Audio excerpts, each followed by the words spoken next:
प्रतीक की आवश्यकता क्यों? मेरा मानना है कि मनुष्य का मन बहुत चंचल होता है। अदृश्य और निराकार परमात्मा पर उसे स्थिर करना हर किसी के लिए सहज नहीं होता।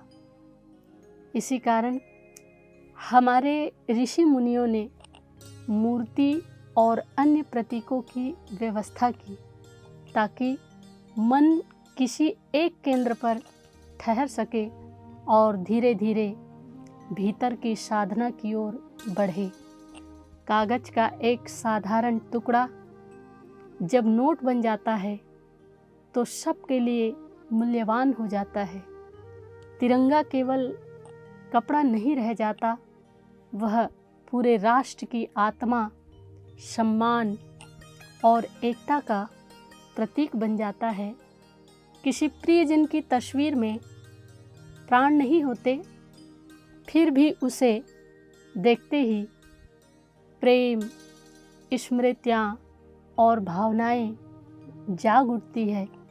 ठीक उसी प्रकार मूर्ति भी साधक के लिए ईश्वर का अनुभव कराने वाला एक माध्यम है। वह पत्थर मात्र नहीं, बल्कि मूर्ति श्रद्धा, स्मरण और साधना का केंद्र बन जाती है। महत्व मूर्ति का नहीं, उसके पीछे छिपे भाव और अर्थ का है।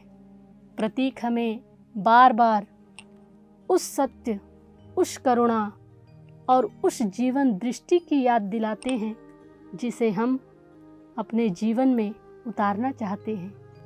भूलने वाले मन को स्मरण की आवश्यकता होती है और प्रतीक उसी स्मरण का साधन बनते हैं। इसलिए मैं मानती हूँ कि मूर्ति पूजन पत्थर की पूजा नहीं, बल्कि उस परम सत्य का स्मरण है जो हम सबके भीतर समान रूप से विद्यमान है। मूर्ति तो केवल एक माध्यम है, वास्तविक यात्रा तो बाहर से भीतर, प्रतीक से सत्य और श्रद्धा से आत्मबोध की ओर होती है। आइए इस संदर्भ में एक छोटी सी प्रेरक कहानी सुनते हैं। एक छोटा सा बच्चा पहली बार विद्यालय गया। जाते समय उसकी माँ ने उसके हाथ में परिवार की एक तस्वीर देते हुए कहा, जब भी डर लगे इसे देख लेना। दिन भर जब भी उसे घर की याद आती, वह तस्वीर निकाल कर देख लेता। तस्वीर उसे गले से नहीं लगाती थी, उससे बात भी नहीं करती थी, फिर भी उसे साहस और अपनापन महसूस होता था। शाम को उसने माँ से पूछा, क्या इस तस्वीर में आप रहती हैं?